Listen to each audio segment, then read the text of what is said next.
You gotta let confidence lead the way. No matter what it is, doing hair, slinging ribs. Some days I question if I'm worth it. I take a deep breath. I know that I deserve it. My God must think real big of me. So why should I think any less of me? My facts ain't about what you think. In one blink, life can change in an instant. So keep your thoughts about this prison. It's all about what you perceive. I eat the beat up like some Reese's. Whew. Spit the truth like it's feces. Whew. Rose.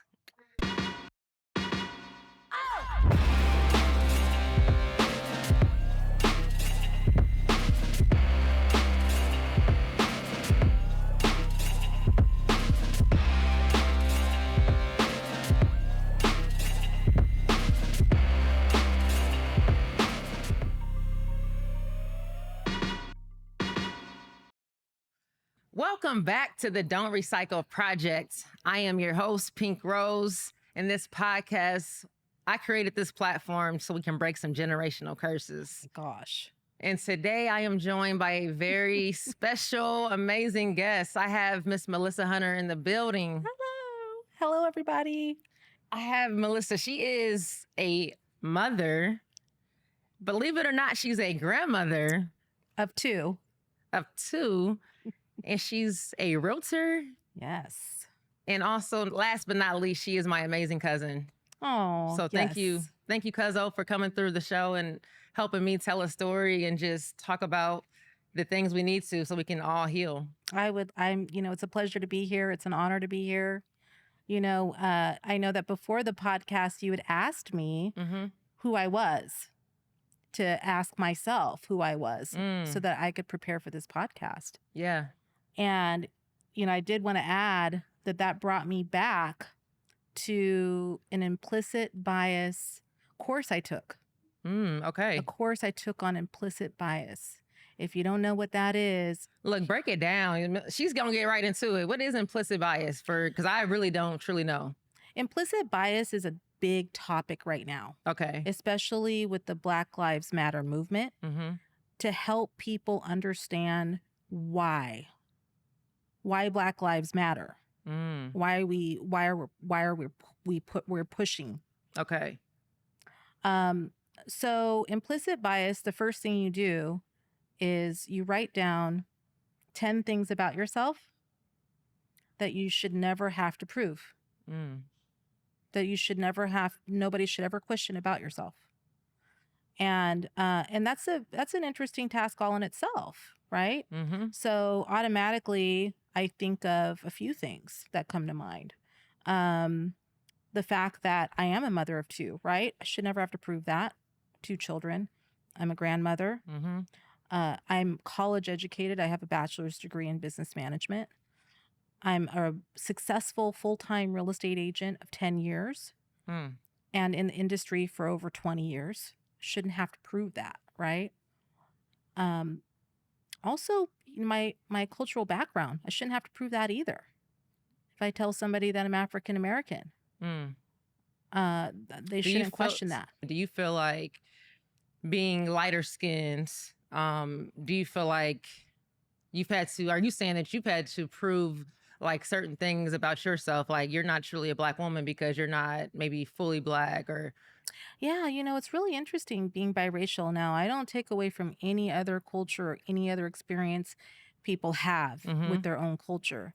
But being biracial is a little unique because we don't quite fit in any box, right? So when I say box, when you fill out an application, most people can easily check the boxes. It's very simple.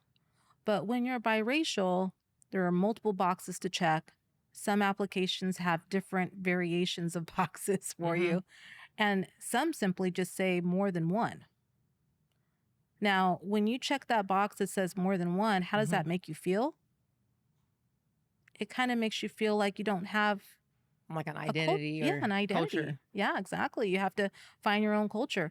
And another experience with being biracial that, most people don't have is that safe space. So if you know your audience and you walk into that audience, you could be walking an audience where you automatically know that you're going to have a safe space because of your cultural identity. But when you are biracial, you don't quite know how that space is going to react to you. Okay. I want to get back to all of this because this is deep. I want to build it up before we get all the way there, because how me and Melissa are actually related. Our fathers are brothers. Yes. And just, even that dynamic, your father's the oldest, and our grandparents had 10 kids. So your dad was the oldest. My dad was the second youngest? Yes, or third. Yeah. And even going back to that, you were raised here in Cali, and I was raised where the majority of our family is from, which is Quincy, Illinois. And even that, you spoke about kind of like identity and culture. And I feel like growing up in a space like around all the aunts, all the uncles, like right there in the hub, so to speak, with our grandparents and all the cousins. And we kind of had our own culture. I tell people where I'm from and they really kind of can't grasp. They're like, okay, like it seems like it's way out in the country, but you seem pretty like hip and you kind of got a little swag. And, so I try to tell them, like, we had our own culture, even in such a rural area. Like, it's in the middle of Illinois, in the middle of nowhere. It's this small little city full of, about 40,000 people, but we had our own like culture. Yes. People would see me around town, and it's, the youngs were known to be, the loudest, the funniest, cuss you up one side, go to church down the other, group of people that I know, beautiful, well-dressed. And one thing I remember as a child, I would, see people in, around the town, and they would recognize me by my like jaw structure. Our family kind of has a similar features. Yeah. They would say, "You're young, aren't you?" And I felt like this sense of pride every time that happened, because our family was lit. Yeah, so, still is. Our family is lit, but bringing that to your points as far as not really having that, because you grew up here in California, and your mom being Caucasian and her and your dad, like, how old were you when they split up? Like when your mom and dad were no longer? I was about 13 years old when they split up. And I have another sister who's about 5 years older than me. So she was already off on her own, independent. I was really the only one left in the house to raise. And so, just like any other divorce, that divorce was very impactful on my life. But I do want to say too, to add to that, living in a household with two different cultures is very different as well. And doing it in the 80s and the late 70s, even more difficult. So, my parents weren't the parents that were affectionate in public. We didn't. But they really couldn't be. Right. It was kind of a taboo thing. There was already looks. I would be in the grocery store with my mother, and people would think I was lost when I was standing right next to my mom. That was a common thing. Whoa. That people would run up to me and say, "Are you lost, little girl?" And my mom would be standing right next to me, or going through the grocery store line with my mom, like everybody else does. Yeah. And people look at you and say, "Can I help you? Do you have anything to purchase?" And having to remind them, "No, I'm here with my mom." How did that like play with your, like, I'm sure it played with your self-esteem. Like, do you feel like it gave you like more like insecurities than you feel like you would have had if, like you were one race or the other? You know what? I don't know what it feels like to be one race. So I don't know how it affected me in that manner. But I do know that that growing up, having friends don't quite have that deep connection, because they don't all the way understand you. And, funny as it was, the group that I ended up with as a high school student was a group of women that were also biracial. Okay. One had a Samoan father and a white mother. One had a Mexican father and a white mother. Then myself. And then I had one that was a Jamaican and Caucasian mom. So we all kind of band together and we understood each other. Okay. We're still friends to this day. And I know we were talking on the phone the other day, and you were just talking about like how that kind of caused a gap between you and your mom as far as like the relatability between you guys. Like, how did you deal with that, or how are you dealing with that or for someone who maybe is mixed and they're kind of like, I don't really relate to this side of my family or that. And as much as we have in common, like as family growing up, I never saw you as any different. You know, like Yeah. you come around the family, that's Cuzzo, that's Melissa, and all of our other family. We have a huge family, by the way, like 100+ cousins. It's a lot of us. And we have dark brown, light brown, like light White. tan, white. It's so many of us. We don't have like the time or it's, you know, we don't judge one another. It's like your family if you're around. So Yes. growing up, it was that kind of energy that I felt whenever I saw you. I never saw you as any different. So it's like I didn't even realize, you know, how you might have had the struggles you face, because I didn't have that struggle. You know what I mean? Coming from 2 African American parents and growing up around most of the family. Yeah. Yeah, it's very different, you know. You know, on my mom's side of the family, you know, that culture, the Caucasian culture is you would expect that culture to be um you know, less accepting. But I would say on both cultures they both had their challenges. But you know, mainly on my Caucasian culture, that's probably a space that I would have to ask myself, am I safe in? You know, That's a deep question, like that you would have to ask yourself. yeah, I mean, I'd find myself in rooms sometimes being the only minority. But did I feel less loved? Not one bit. You know, I think that being biracial, one of the things that I've been able to understand is that people are people and they're doing the very best they can at all times. So when you don't think people are doing the best they can, think again. They are. Yeah. You know, with my mom, I love my mom dearly. She loves me dearly. We have a wonderful, beautiful relationship. There are times, though, when I have to ask my mom, I have to check my mom. You know, I have to say, you know what, Mom, really hope you're not talking about that on the street or saying that out loud. Sometimes I catch her saying stuff that I don't feel is appropriate. I'm probably a little bit more sensitive because she's my mom. Right. And other people would probably just let it go. But, you know, there's been also some very deep conversations about how she explains her family dynamic to her friends, because it's been many, many years since my mom has really been around minority groups. Wow. You know, after she divorced my dad, That was it. that was it. So That's crazy.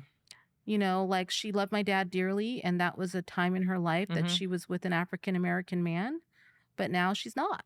How do we come to our parents? Because I've struggled with this in my own journey, as far as like, you know, I don't have the same story as you, but just being able to like empathize as far as the sensitive areas that my parents, you know, the areas that we have that are touchy. It's not the same as yours, but we have our own, you know, areas that we have experienced and things that Yeah. have affected me. And it's like, sometimes I'm caught between, do you confront them? Confront seems so combative, more so like raise their awareness, I guess. Or do you just kind of like let it go? I Like, feel like I test the water sometimes to see Yeah. where they are with that experience. Yeah. And sometimes when I test the water, I don't get any reaction. Yeah. I get, what? Huh? What? You know, so when I get that reaction, I just leave it alone. The reason it's important to me to leave it alone is because I do think about my mom's age, my dad's age, their health.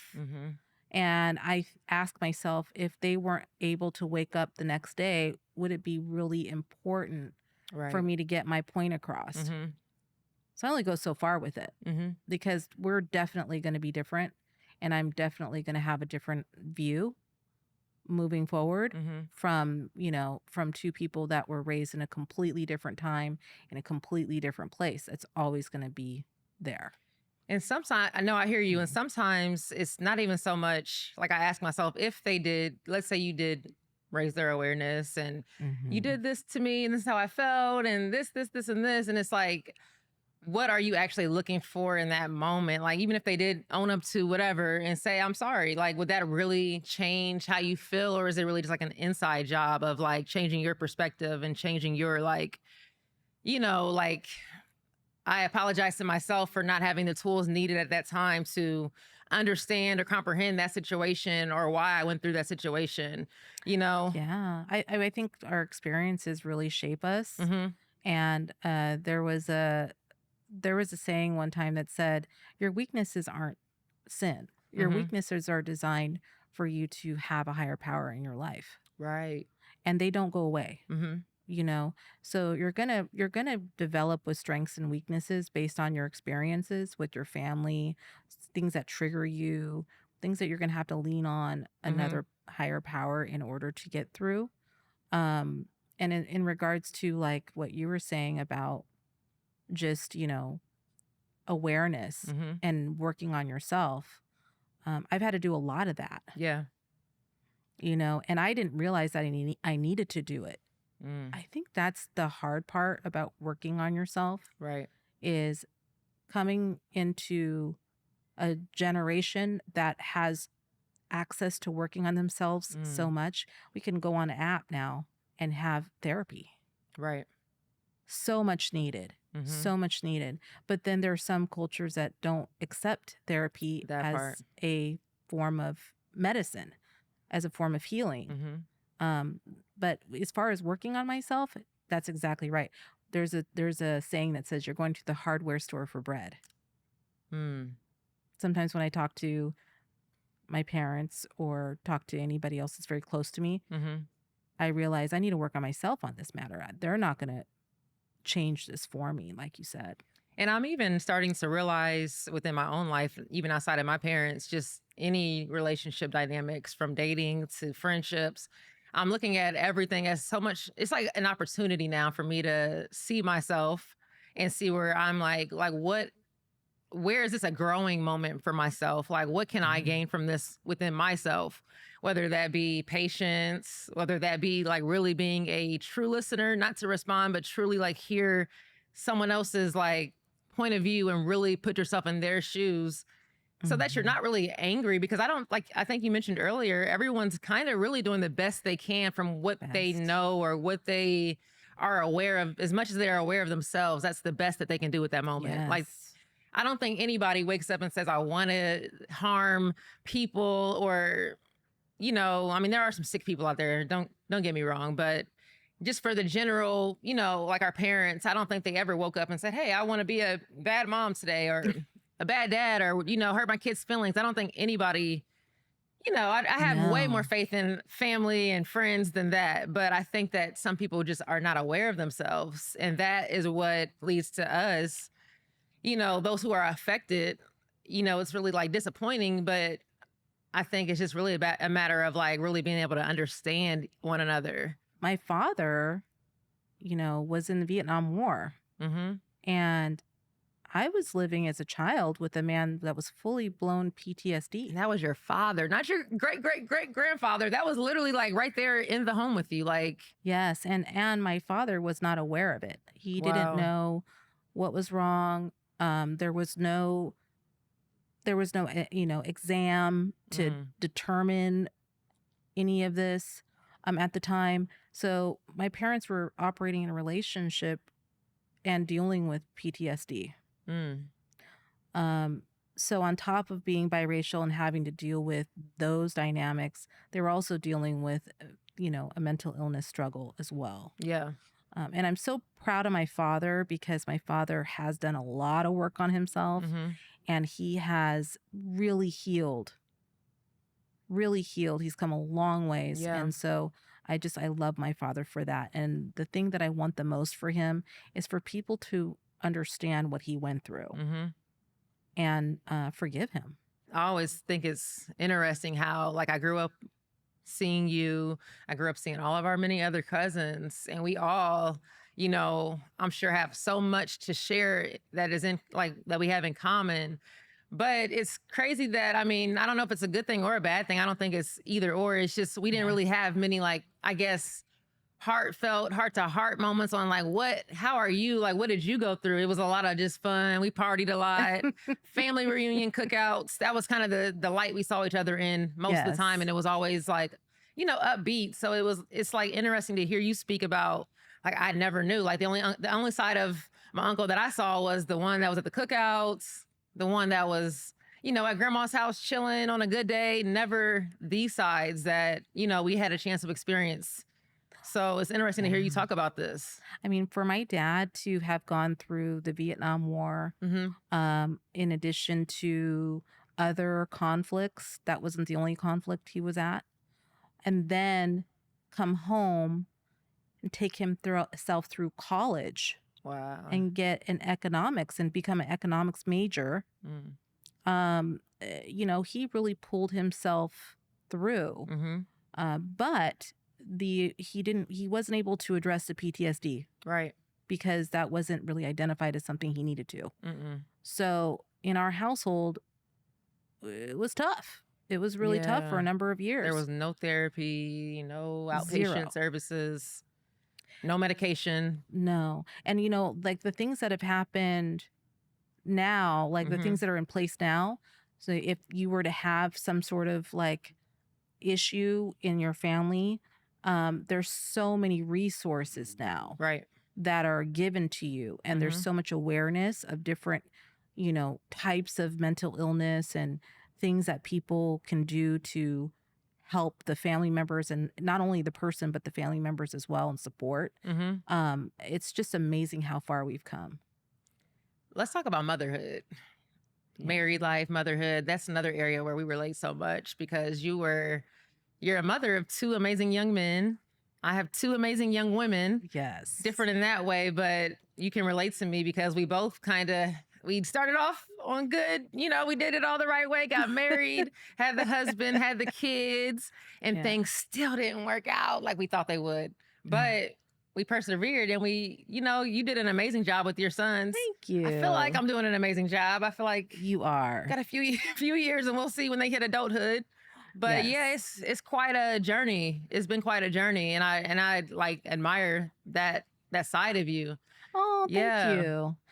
Being a mom and being present for your kids on a day-to-day basis is so important. But on the other side, showing them about safety, survival, Right. what's going to make them who they want to be is a hard part about motherhood, I think. Yeah. Them having the trust in you to talk with you. And then you also having to trust in them. Like, one thing I'm learning with my daughters is that they're not, I have to trusting them is me trusting myself. I'm realizing that, okay, my oldest is 16, my youngest is 15. If in 15 and 16 years, I have not implemented anything that I feel is credible into them to the point where they can make good decisions for themselves, where they know how to decipher, is this the best thing for me or not? If I can't trust my own parenting by now, so I'm learning to like let go of that control, because I find myself, why are you hanging out with this person? And I have to just know that I did a great job, and they're going to have to make mistakes. They're going to have to hang out with somebody that may not have been the best for them. They're going to have to date a few people that maybe were below their, but that's me allowing them the space to like grow. And also, at that point, you just have to like trust in your own self as a parent. So I'm really working on that part for myself right now. It's a scary place to be, to have a 15 and a 16-year-old at the same time. Yeah. I mean, I really hand it to you because I know that you take them out and show them art and take them to festivals and introduce them to exotic foods. And you guys have a lot of, time where you guys go to the beach and stuff. And that's so important. That's what's going to really shape them. Right. For me and my boys, I never wanted to be a single mom with two sons to raise. That wasn't what I wanted. But that was the card that I was dealt. And I'm really grateful to have been able to show them who I was. Right. Because I think that earlier on, being that I was in a marriage that wasn't so healthy, I lost myself in that marriage. And if I would have stayed in that marriage and gone any further, my kids might not have known who I was as a person. That's that part. And so when I started showing them who I was as a person, at first it was a reaction like, who are you? Mm-hmm. What happened to my mom? I want my mom back. There was some rebellion. They wanted me to be the mom that worked, came home, made food for them. I'm going out tonight.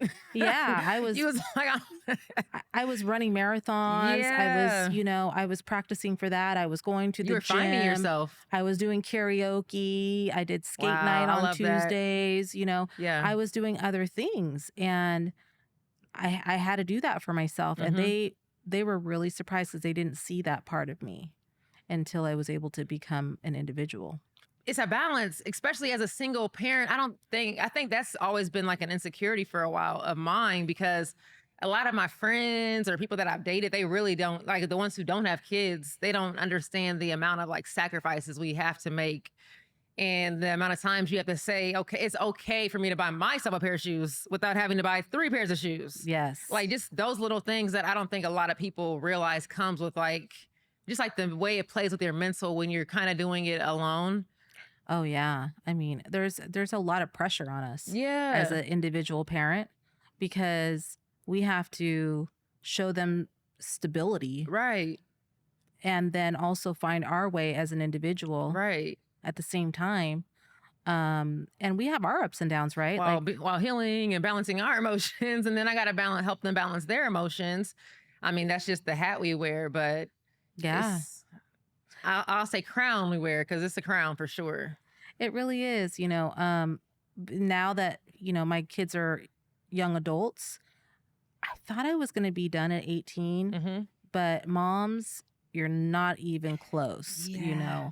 18 is really where it starts. I mean, looking back at how it was raising young children, and okay, put your shoes up, Mm-hmm. do a chore here, do your homework, go to bed. I mean, that's like It's a different parenting on struggle. training. Like, yeah. It's parenting on training wheels. Right. That's parenting on train. I mean, talk about 18 and when they're in the the rough of the city and trying to navigate themselves through getting a job. I'm not and ready. I'm having not ready. a relationship and putting a condom on and going to the doctor and getting their teeth pulled. Like this is stuff that you don't really deal with until after hopefully after 18. Yeah, sometimes early. Yeah. But for the most part, it's after 18. Yeah. And then them becoming a parent. And that's crazy that's the misconception that I feel like society has put this pressure that, because we're so not adults at 18. Like they say we're adults, you can make a lot of big decisions at 18.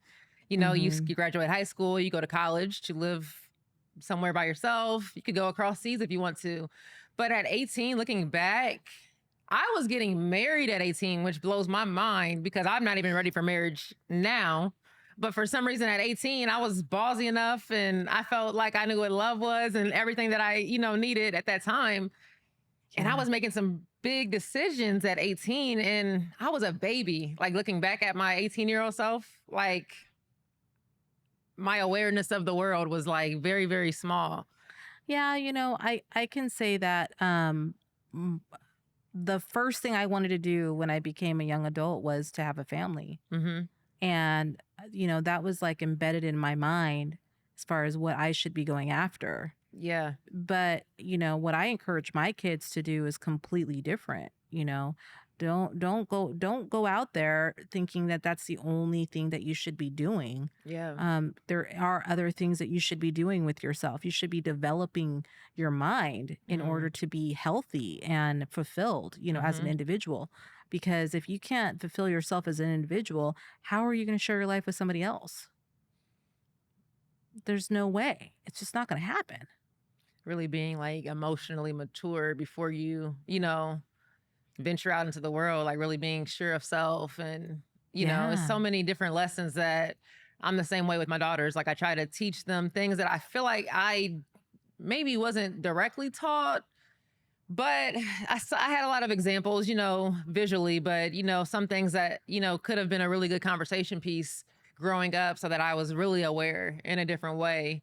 And like confidence, that's like the biggest thing that I've been trying to really get across to my daughters is like, you have to really know who you are when you go into this world because you're going to have a lot of opportunities to like Yeah. throw your life away, make bad decisions. You know, the world is your oyster. I almost feel like, your daughters are gorgeous. Thank you. And I mean, I hand it to you for having two daughters that you have to raise into young women, because raising two daughters, beautiful, gorgeous daughters, is very difficult in this world Yeah. because they're going to see a lot. They're going to see some unfairness. Mm-hmm. They're going to see some favor, but not for the right reason. They're gonna see people that want their attention that don't deserve it. Like all the things that beautiful women have to endure Yeah. and navigate themselves through just to have a normal life. Mm-hmm. It's really a hard thing to show and really talk to your girls about, I'm sure. It's been really dope to have them alongside. Like I feel like they're my teammates. Like Oh, yeah. our dynamic is not so much. I mean, I'm their mother for sure, but it's more of a listen. I just learned this, so I'm gonna share this with you guys. So when you get my age, maybe you won't have to, just putting that out there. But I try to kind of give them the game as I get it. It's not so much, and then I also let them teach me. They're very very smart, and I'm all ears. I let them tell me their opinion and how they feel because that's what we raise, hopefully I'll raise them to have that kind of awareness. It's so weird that you say that. I only realized that I was beautiful just about a year or two ago. Really? I'm 47 years old. Whoa. And what I mean by saying that is the confidence that I really needed all the other years. Like knowing that you're beautiful. Yeah, Beyond inside just, and out. I didn't have it. And I think it took me to go through therapy, an anonymous program, in order to really find and define myself as an individual. And it took me to rewrite my story. That part. Let's talk about that. Rewriting our story. Like, how does someone rewrite their story? Well, you have a story that's written about yourself that you can tell anybody and everybody about, and even yourself. And that story can be rewritten very easily. I can say that my story before I rewrote it had a lot of negativity that hindered me from even having the confidence of having the relationship that I wanted in my life, the success in my career that I wanted in my life. All of the things that I wanted, the story that I had originally was not going to get me that outcome. So I ended up having to rewrite that story completely. I had to remind myself, like, no, this isn't the story that happened. The other story is the one that happened. So then I had to vocalize it to people that I am a beautiful woman, that I am successful, that I'm capable, that I have the education that I need to do what I want to do, that I've done the work to be the companion that I want to be, and that I'm confident as a mother. There's some times where I was told in that terrible relationship that the things that I wanted in life weren't the things that I was going to get, especially if I left that relationship. Wow. And I know that I'm not the only woman that hears that. No. And then your self-worth is based off of that. And I was also told that, you shouldn't be a single woman raising two young men. Why don't you wait? Why don't you wait for a while until they grow up before you start making decisions for yourself? Whoa. People told you that you need to stay in an unhealthy relationship. Yes. For the sake of, and that's crazy how many women, this happens a lot. A lot of women are into, and men too. I'm not even going to just say women, but people in general are stuck in unhealthy situationships because they're just waiting on the right moment or once the kids graduate. And I think that's, hats off to everyone who had the courage to walk away in the moment that they felt was right, not win or waiting for some perfect moment, because there's never a better time. You know what I mean? There's never going to be a perfect moment. And, in real estate, I can say that the least person that buys a house, and I've been doing this full time for 10 years and I've closed quite a few deals, is a single woman. Single woman with children, even less. Yeah. If I do help a single woman buy a house, she usually doesn't have kids running around. So the confidence that we should have as individuals isn't there. And I don't know what it's about. I don't know if it's because people writing that story for us, single women shouldn't be out there buying homes by themselves. Single women with children can't. Yeah. Having that mortgage on their own is not a good idea. Something can happen. You won't be able to do it. There's so many things. So I urge women out there, and I want to start a podcast about it. Yeah. I want to urge women, especially single women, to go the course, find the American dream, get your own home. Recently, I bought an investment property, and when I bought that investment property, the things that I heard coming to me from other people were just mind-boggling. I was really put in a category of the least likely to succeed. That's crazy. With a big renovation project.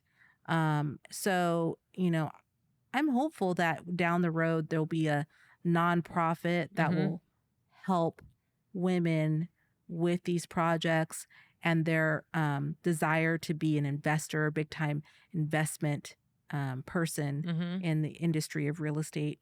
And change that statistic of. Yes. Yeah. I mean, if you start looking at statistics, small numbers and of women in certain categories, we need to fill those gaps big time. And there are people that want to fill those gaps. There's people that want to do it. They just don't have the support to do it. Right. And that's what we need. We need to be out there supporting. And that's what this program's doing. This Dontrecycle Project. We are definitely, my goal. I mean, I started this from a personal space of my own, just trying to overcome my own inner dialogue, my own limiting beliefs of myself.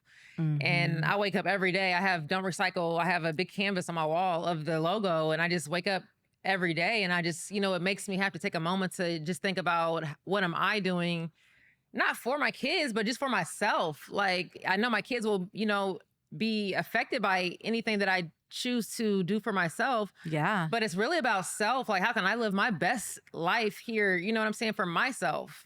And then everybody else will get the effects of that. My mom and my dad and my siblings and my kids and everyone else, they get a chance to reap the benefits of me being my best self. Oh yeah, but definitely. Yeah, it's really about me just wanting to eliminate just the chatter that is it's who told me that? Why do I feel like even moving here to California for me was a big one of the things that I just had to do. There's some moments where it's okay, I have to do this just so I can know. Yeah. God, if you're real, we're about to find out how real this gets, because I'm doing it and I need to, because I need to go past that boundary, that fence that somebody put up. I don't know who, but somebody said that was as far as we can go. I feel like Harriet Tubman some days, she went past this limit that, if you think about her, if she would have not went further than whoever told her not to, we would probably still be in literal chains. You know what I'm saying? So it's just about breaking the chains in our minds for me. And you know what? There's a lot of no's that you have to say in order to get your dream. I think that's another misperception about success. Right. People see the success and they could react positively with it or negatively, depending on what their story is that they tell themselves. But, what they don't realize is that if you've done something like that big accomplishment of moving out of state, right, and bringing your girls, putting them in school and, taking care of business all day, every day, you've had to say no a lot to do that. Oh, yeah. There's a lot of no's in that story. Oh, yeah. There are a lot of a lot of having to, even now I find myself sometimes I'll gravitate towards things or people or places that may have fit my older versions of myself. So it's like it's Yeah. easy for me to, become it's easy for me to go back to those things because it used to be me. It was once my identity. So I can relate. I'm very familiar with these places, whether that be the bar, whether Yeah. that be, no matter what it is, if Mm-hmm. I've lived it, I can relate. So sometimes I have to really catch myself and ask myself, okay, is this an old version that we are being right now? And I mean, don't get me wrong, it's okay to let loose, have fun. Like it's not all about so serious, but there are, moments where I have to ask myself, is this a part of my growth? Am I showing up as my current self? Or are we going backwards here? Like, and, in those moments, I have to, where is this going? Or have we already been here, done this? Yeah. Like, I think there's been times in my new relationship, mm which I am so grateful to have, that I have to explain to hmm, mm him hmm. that the version of me before I met him is no Yes. longer there anymore. That's not the person that he's with. Right. So there's no use talking about it or going back to it. Mm hmm. And there's no use doing that for him either. We came together present today and we're moving forward in our relationship, and we need to put the past behind us. Right. And all of the things that came with that, because we both came from marriages that were unsuccessful, but that doesn't necessarily mean that our future has to be affected by it, because neither of us are the same people anymore. I No. could even call that person a different name. I'm so proud that I'm not that person Yeah. anymore. And I rewrote my story. I was unsuccessful in a relationship. Mm hmm. I take full credit of that. And I've moved forward and I've identified the things that I've had to work on. Now, of course, I'm still a work in progress, and Yeah. I surely will be for the rest of my life, because my weaknesses are there for a reason. Mm hmm. But I do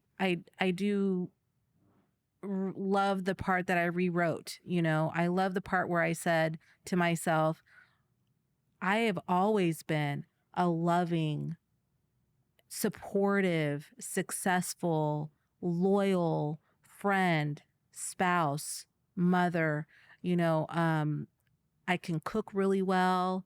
I'm funny. I'm romantic. There's so many things that I've Those had to affirmations rewrite. are so, so important. Very important. I see myself in the future as a leader. I've mentored many people in Mm my hmm. industry. I've watched people overcome a lot of fear, as a self-employed individual, Mm because hmm. being self-employed has its things. And so, like, this life has really I've really done well in this at this stage, this rewritten story. I love that. Yeah, this rewritten story is just so much of a better story. I urge everybody to do it. Rewrite your story. Rewrite your Forget it. story ASAP. Let's talk about siblings. I feel like siblings are the only other people in this world that can relate to us so much. Like they literally grew up in the same household. Oh Well, my goodness. most of the time, unless it was a split home. Mhm. But our siblings grew up in our same household with the same parents. They pretty much are the only other people in the world that can relate as much as you can to you, as much as, anyone else, Yes. when it comes to like things you've endured maybe, or just things you've seen. Like I know my brother and he was in church with me every Sunday. He was, at the reunions. Like he's that one person that I know I can say, bro, remember this? And we have those stories to kind of like relate to one another on. Yes. But it's crazy that as siblings, sometimes when we grow up, we grow apart. Like why is that if these are the only other people that we are so relatable to? Like how do we grow apart from our siblings? Well, for me, living in the household that I did, Mhm. I can say that it's common for siblings to not have that bond. I've seen siblings in other households where they've just been super close, Right. best friends, Mhm. can't live without each other. Even as adults, they are just so close, Right. and they watch Super Bowl games together and have holidays and shop together and see each other all the time. And in a household where, I had PTSD going on, Mhm. that's just really not quite what Yeah. my childhood looked like. We both kind of lived different lives and we were surviving Mm. in that household. Of course, we had each other as far as a safe place. Mhm. But, both of us were working on ourselves to get out. Right. I went to my friend's house, she went to her friend's house. That's kind of how we lived. I can relate to you when you said like you felt like you were surviving because I don't know if before the PTSD from the war, I don't know. Like, I wonder, it makes me wonder what the psychological effects from just growing up were that your dad dealt with because I can relate to very similar experiences and my dad has never been to war. Mhm. So it almost, makes me believe that going back to their childhood, they probably seen and endured a Yeah. similar environment in a different, dynamic with their parents from whether it was like the times just that they grew up in Yeah. or just the dynamic between grandma and grandpa, and I just wonder because in my home, there wasn't a lot of affection or like me and my brother, if my brother hugged me, it's almost like like, why are you touching? It felt very like odd. And I hate that because I watch movies, I see Yeah. TV shows, I see other friends, I see other siblings, and they have like this very close, touchy, feely. It's nothing wrong with it. It's how they show love. And I'm like, wow, like it's just so foreign to me. So I Yes. feel like again, not taking away from the PTSD from the war, but I do definitely feel like our family, just in general, I feel like they kind of had their own issues that were passed on to us. And it was just because even looking at, I'm not going Yeah. to put anybody on blast, but our aunts and uncles, some of them have went years without speaking. And that blows my mind. You know what I mean? Yes. Because growing up in my home, I had my dad who had his 10 siblings or other 9 siblings. He's the one of the 10. And then my mom, she had seven of them total, but they had a whole different dynamic. They're on the Wow. phone, they're, doing group chats. They just have a very different way of being like affectionate and showing love with one another. So I think that kind of gave me a good balance, but I feel like I Yes. am kind of on the receiving end of just because me and my brother we're close but not as close as I would like us to be. Oh yeah. I mean, I would love for my sister to be one of my best friends. Yeah. Actually I have more than one sister. I have many siblings. Mhm. And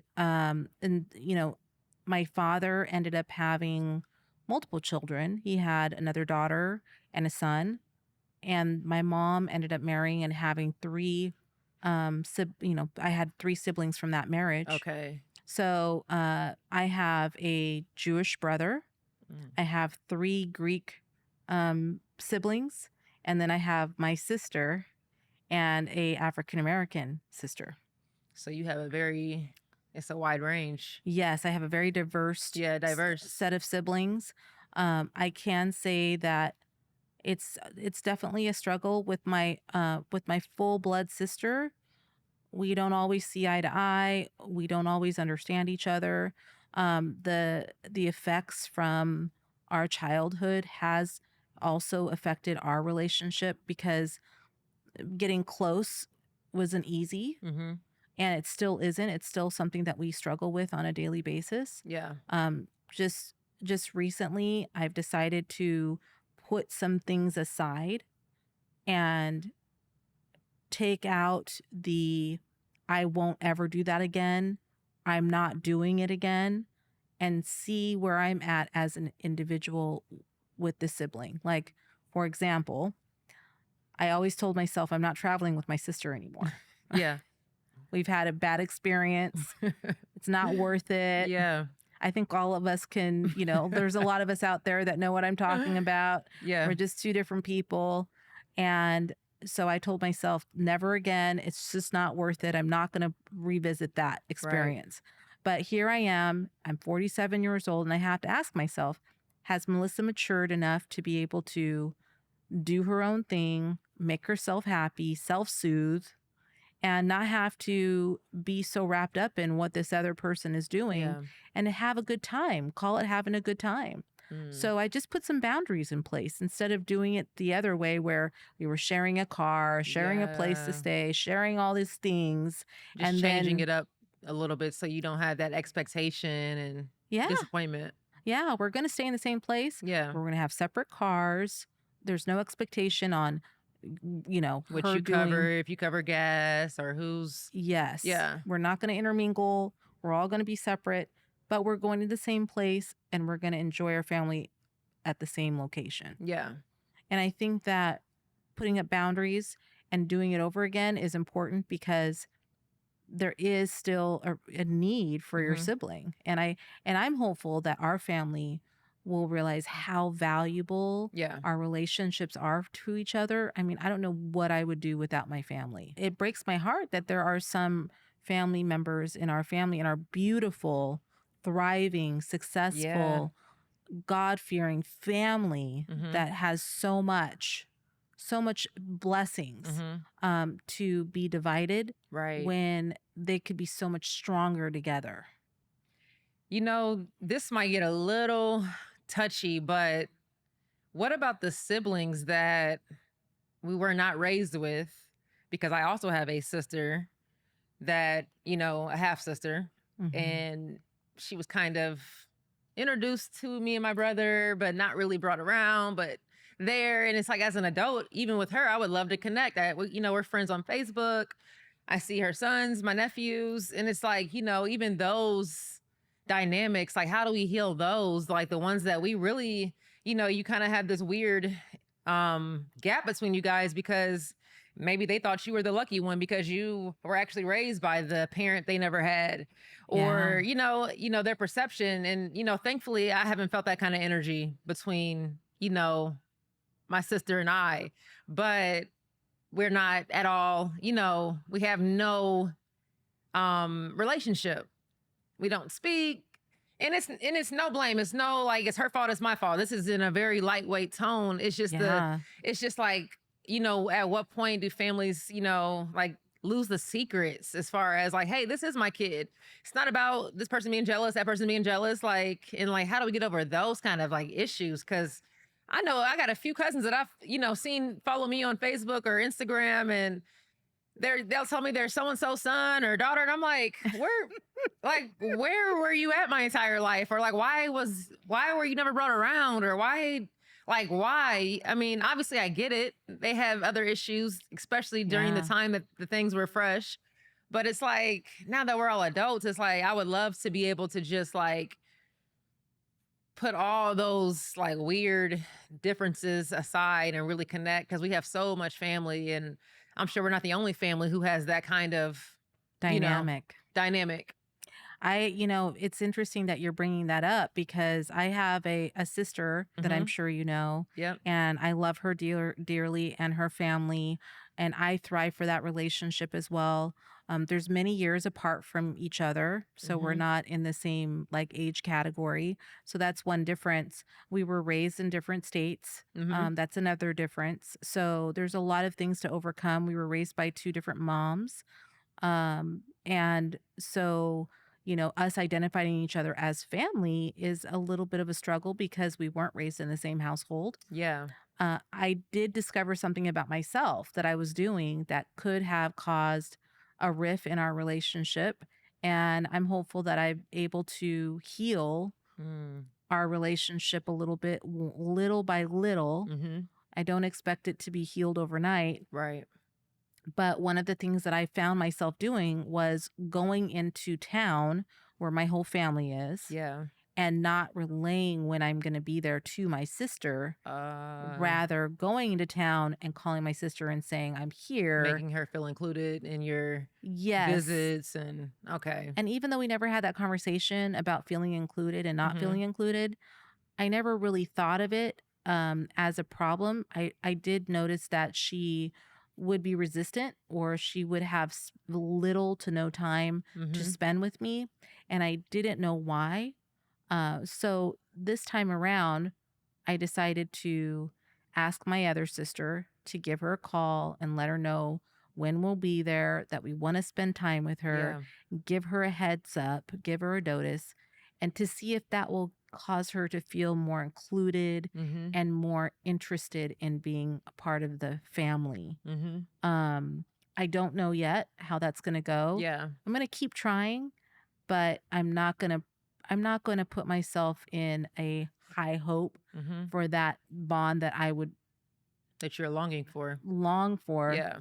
That's going to be hard to achieve. Yeah. I think a lot of it has to do with just learning to, like, we talked about this, meet people where they're at. I mean, Mhm. because sometimes we're at a stage of our journey and we're ready for, certain, like, I feel like I'm in a free flowing, I have no resentment, I have no Yeah. anger, I'm learning to forgive because I'm rewriting my story. So a lot of those old feelings I'm, purging and detoxifying myself from, which is, Yeah. putting me in a space of just like love, really. And it's like, what if the other party, is not there? It's like the only thing you can do is meet them where they're at and wait on them to kind of come around to it. Maybe it's kind of Yeah. disappointing sometimes, though, when you want more and you can't really control the win of it. Yeah, keeping your side of the street clean, right? Right. And being the person that you want to be in the relationship Yeah. is something that you don't need a hall pass for. You don't need any sort of permission to do it. Right. There's no permission needed by your family member, by Nope. your parent, by anybody. You Yeah. can pick up the phone and make a phone call. You can say, I love you to whoever you want to. Yeah. Love and happiness and care are free. Free. Yep. There's no cost to it. Yeah. And you could do it anytime you'd like. That's something that I have to remind myself because I can get a little defensive. Yeah. And, like you were mentioning, what if they feel some way about me having a relationship with my father, Right. living in the same household as my Mhm. father all this time? They didn't have that same dynamic. Right. So they might have some resentment. One of the things I've had to do in order to understand my sister is realize that my relationship with my dad is not her relationship with my dad. Mm. And I'm a little protective over my dad. And I know what he's gone through. Yeah. But just because I know what he's gone through and I'm protective and I love my father Doesn't mean anyway, she has to be. doesn't mean that she even understands him. She Yeah. didn't even live with him. Mm. So, Different views, different perspectives and experiences. yeah, Because she may have her own insecurities or whatever from, not having that relationship that you had or. yeah, like I have to give her the respect of Yeah. having her own relationship with her own father. Right. That has nothing to do with me. Yeah. But it's difficult because I still see her as a sister Yeah. and I yearn for that love and that sibling relationship. Mm-hmm. But at the same token, it may never get there. Yeah. I think it's just on us at this point, like the call to action would be like for this generation, for us, like we're the ones who are really cleaning up a lot of the junk that was like left over, from these relationships to Yes. just the mindsets, the lies that were told to us. And it's not anybody's fault, like per se, because they had their own struggles. But like a lot of us right now, it's like, I feel like it is on me to reach out to my sister and I won't say force a connection, but somebody has to be the one to begin or do we just remain strangers forever? And like, just Yeah. because, our parents may not have got along and didn't set that up for us. Now we're Mhm. adults. We can set it up ourselves. I'm taking flights all the time. We're traveling all the time, so Yeah. it's like really no excuse. And that's kind of what, a lot of us have to do is take accountability and really be I won't even say bigger person. We just have to take responsibility for the relationships that we have and Yeah. nurture them and, form our own. We don't need our parents anymore to say, You hey, don't. this is your sister and this is your sister. I'm going to, it's no longer that. Like we're adults. It's our time to create that. Yeah. So it is a matter of though, like, giving people the space and the time to get there to that kind of awareness. it may take some time, it may take some years, it may not even happen. I don't know, but you can't get mad at them for not No. being at the same level of like understanding as you. It's just a matter of like sending love, like I love you no matter what. And I wish we had more, Yeah. but I don't know the last time I told April I loved her. It's a very, very challenging yeah, relationship. And, I think the enemy can easily get into those challenges. yeah, That's where you find the enemy, right? In those weaknesses in your mind where you want something that you don't have. And the enemy can it's your constantly ego. tell Yeah, you you're not going to ever get it. It's yeah, not going to be the way that you want it to be. It's because of you. It's yeah. because of, they don't like you or whatever it is. But the reality of it is that's not the truth. It's not It's their story is rewritten. The story goes, your dad had a daughter. She's a beautiful woman. right. He had two daughters, Yep. and he loves you both with all of his heart. Yeah. For your relationship with your sibling, it didn't have that platform that you would have normally originally wanted, Right. but that platform can still be made because you guys are both wonderful, intelligent, beautiful Exactly. women. Right.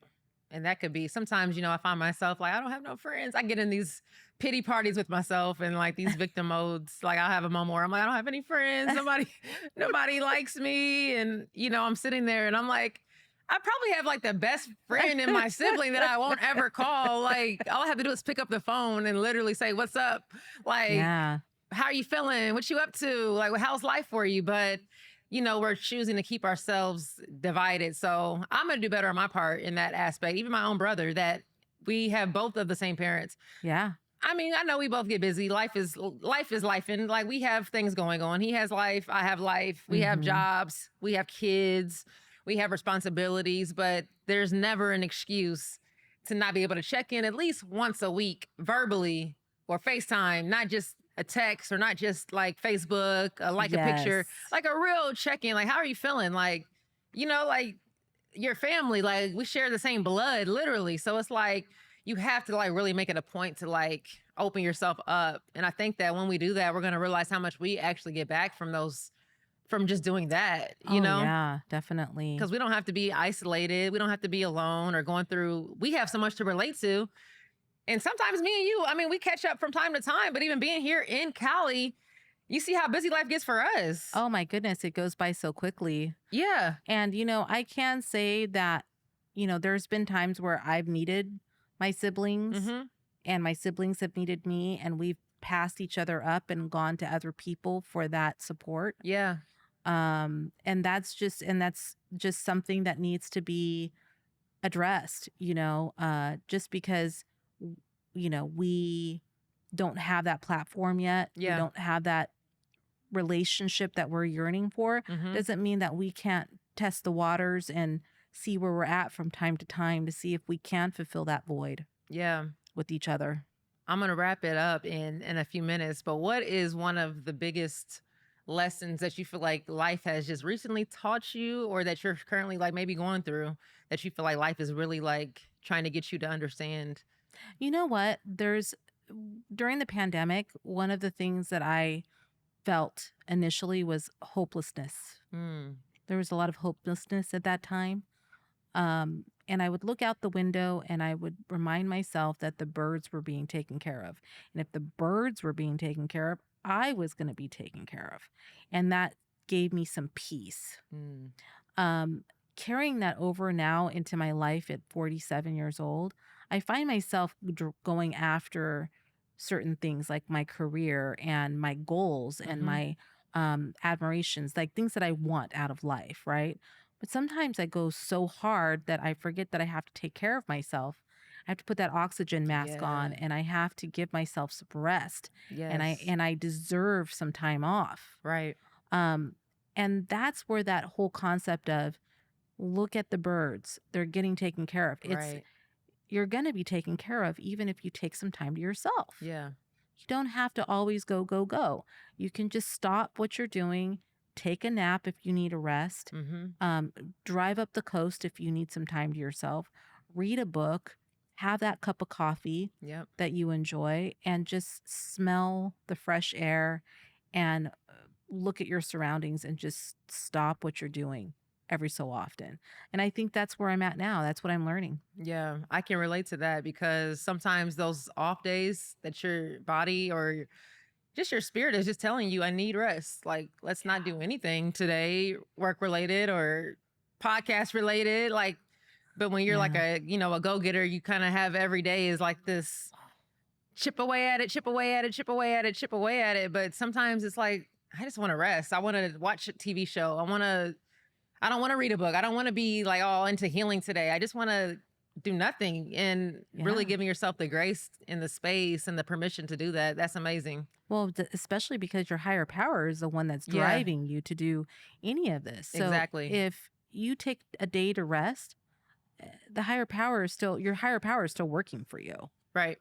You're still accomplishing your goals.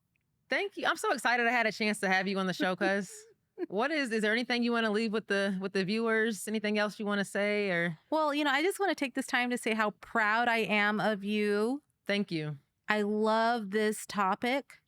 It's a topic that hasn't been explored much. Yeah. Don't Recycle Project is about our old traditions and things that aren't serving us. The Don't Recycle Project for me Mhm. has really helped me to think about the things that aren't serving me moving forward and the life that I want to live and the openness that I want to have with my loved ones to tell them who I am today, Yeah. what I stand for, be proud of that, and also carry those values on for my future lineage to come. I love that. I love your interpretation and how that relates and resonates with you because that's exactly like that's what I just wanted people to do is just simply think about what, no matter how you feel about don't recycle, it's like all I want you to do is think about your daily habits, your patterns, the story you're telling yourself, Yes. and ask yourself, what is serving me?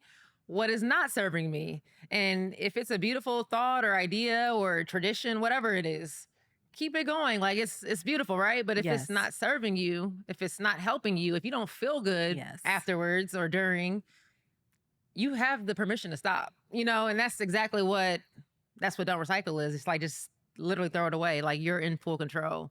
So I love that. I love that. I just Thank want to say you. thank you for just taking the time to come chat with me. Let them know where to find you at. Let them know what your IG handles are if somebody wants to buy a house in Cali or Oh, yeah. yes. Please give me a call if you are interested in purchasing in Ventura County, all parts of Ventura County and Conejo Valley. My name is Melissa Hunter. I'm with eXp Realty. You can find me on Google. You can find me on Instagram. I'm your friendly realtor on Instagram and on YouTube. Thank you, cuz. And this has been real. I am Pink Rose. Please continue to recycle your trash and not your trauma. Until next Yes. time. Peace.